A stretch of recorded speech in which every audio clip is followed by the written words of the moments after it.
अस्सलाम वालेकुम स्टूडेंट्स। आज स्टार्ट करेंगे second term and final term का chapter number 5 physical states of matter. आपका फर्स्ट टर्म जो कंप्लीट हुआ है उसका टेस्ट शेड्यूल स्कूल वालों की तरफ से जारी किया जाएगा।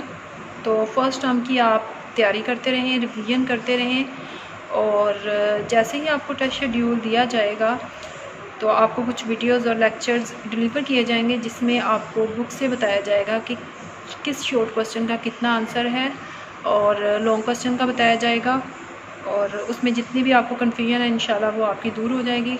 तो आज स्टार्ट करेंगे chapter number 5 physical states of matter. तो सबसे पहला क्वेश्चन है explain typical properties of gases. तो गैसेस की टिपिकल प्रॉपर्टीज़ जो हैं वो डिस्कस करेंगे। तो फिज़िकल स्टेट से ही आपको पता चल रहा है कि फ़िज़िकल स्टेट्स यानी सॉलिड, लिक्विड एंड गैस के बारे में यहाँ पर बात की जाएगी। तो उसमें आप सबसे पहले अब गैस को डिस्कस करेंगे। टिपिकल प्रॉपर्टीज़ ऑफ गैसेस में सबसे पहली प्रॉपर्टी क्या है? तो यहाँ पर सबसे पहली प्रॉपर्टी है डिफ्यूजन की।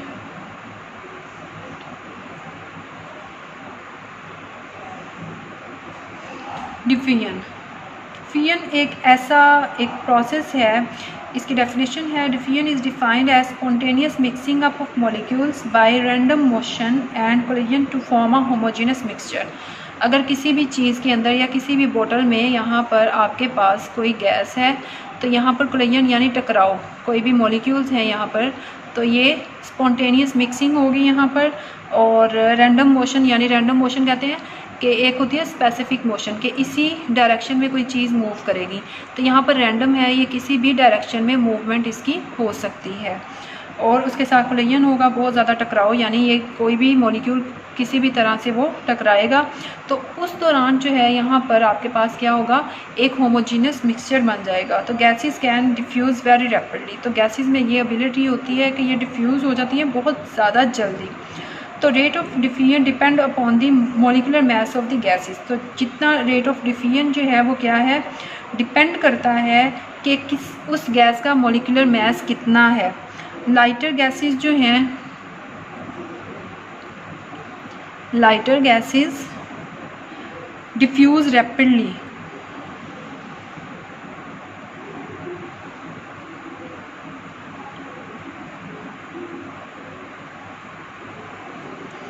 लाइटर गैसेस डिफ्यूज़ रैपिडली यानी ये ज़्यादा जल्दी डिफ्यूज़ करेंगे then heavier.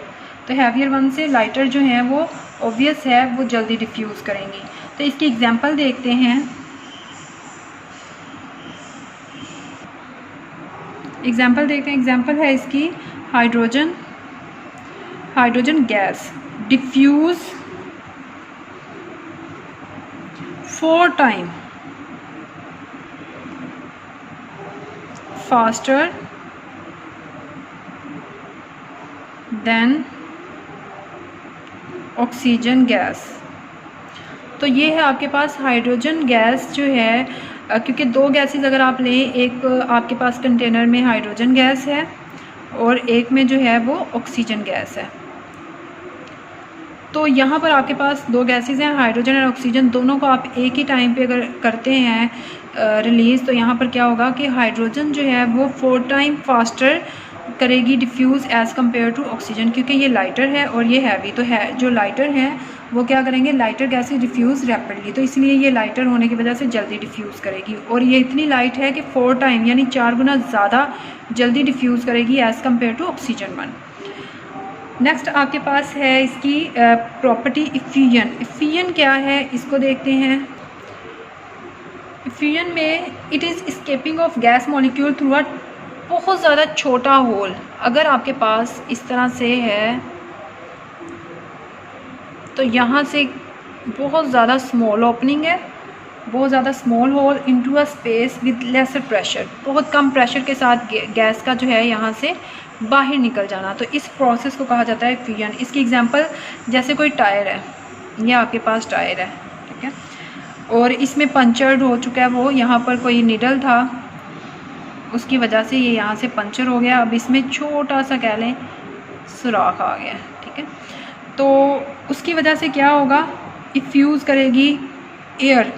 When a tyre gets punctured air fuse out, तो यहाँ से हवा जो है वो बाहर निकलेगी।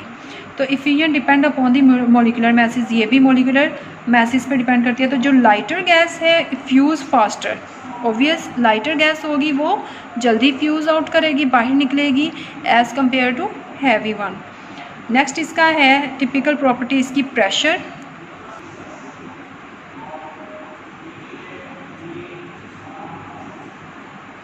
प्रेशर, तो प्रेशर क्या है, किस तरह से इसकी मोशन होगी। Gas molecules are always in continuous state of motion. अगर आप किसी भी कंटेनर में गैस फिल कर देते हैं तो यहाँ पर ये इसके मॉलिक्यूल्स हैं और ये कॉन्टीन्यूस जो है ये मोशन में होते हैं, रैंडम मोशन, यानी बेतरतीबी से इसके मॉलिक्यूल्स जो हैं वो मूव करते हैं और कोशिश करते हैं कि ये कहीं ना कहीं से बाहर निकलें, तो उसकी वजह से इसके अंदर प्रेशर भी होगा। तो gas molecules are always in continuous state of motion, continuous state of motion यानी ये हरकत में होंगे।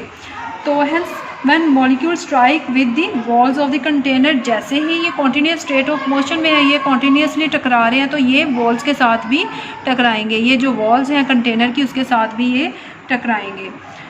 और एनी अदर सरफेस दे एक्सर्ट प्रेशर, उसकी वजह से क्या होगा कि ये जब टकरा रहे होंगे और वॉल्स के साथ भी टकराएंगे, उसकी वजह से एक प्रेशर यहाँ पर जनरेट होगा, ये प्रेशर एक एक्सर्ट करेंगे इन वॉल्स पे, तो उस प्रेशर को डिफाइन किया जाएगा। Pressure is defined as a force exerted per unit surface area, per unit surface area, कि जिस फोर्स के साथ वो उस एरिया पे एक्सर्ट हो रही है, लग रही है, तो उसे कहा जाता है प्रेशर। तो प्रेशर का अगर आप फॉर्मूला लिखें तो F/A आएगा, P is equal to F/A।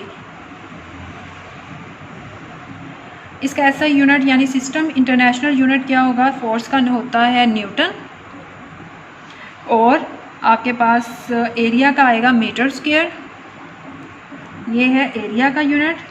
तो ऐसा यूनिट इसका क्या होगा, हैंस प्रेशर हैज़ ऐसा unit Newton per metre square, यानी एन यहाँ पर है और मीटर स्क्वायर क्योंकि इसके नीचे है डिनोमिनेटर, नोमिनेटर का आपको पता है, जैसे ही ये मूव करेगा ऊपर, ये प्लस में है तो यहाँ पर जैसे ही ऊपर आएगा तो ये क्या होगा, माइनस में आ जाएगा, इसलिए कहा जाता है न्यूटन पर मीटर स्क्वायर।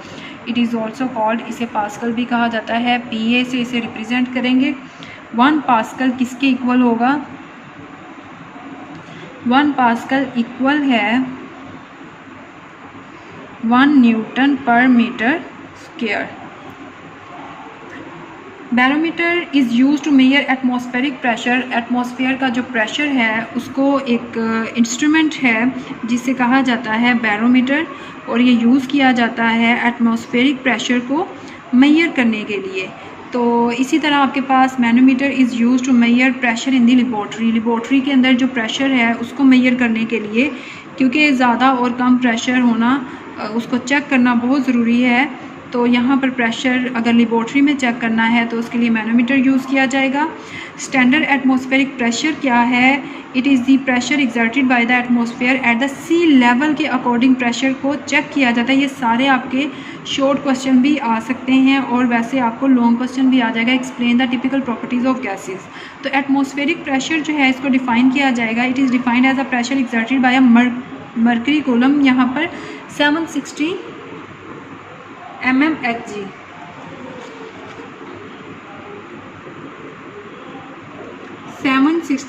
जो है हाइट एट सी लेवल, और it is sufficient pressure to support a column of mercury 760 mm in height at sea level. तो 1 एटमॉस्फेयर इक्वल है 760 mm ऑफ Hg, और ये इक्वल होता है 760 टोर के। 1 mm ऑफ Hg जो है वो इक्वल है 1 टोर के। इसी तरह आपके पास जो है ये इक्वल आ जाता है 101। ये किस तरह से आएगी और किस तरह से ये मेजरमेंट हो रही है ये आपने एज इट इज़ लर्न करनी है। ये एक स्पेसिफिक डेरिवेशन के थ्रू जो है वो आई है, और अगर इसको हम इक्वल कर दें, क्योंकि अभी मैंने आपको बताया यूनिट किस तरह से इक्वल होंगे, तो ये आएगा 101.325 PA।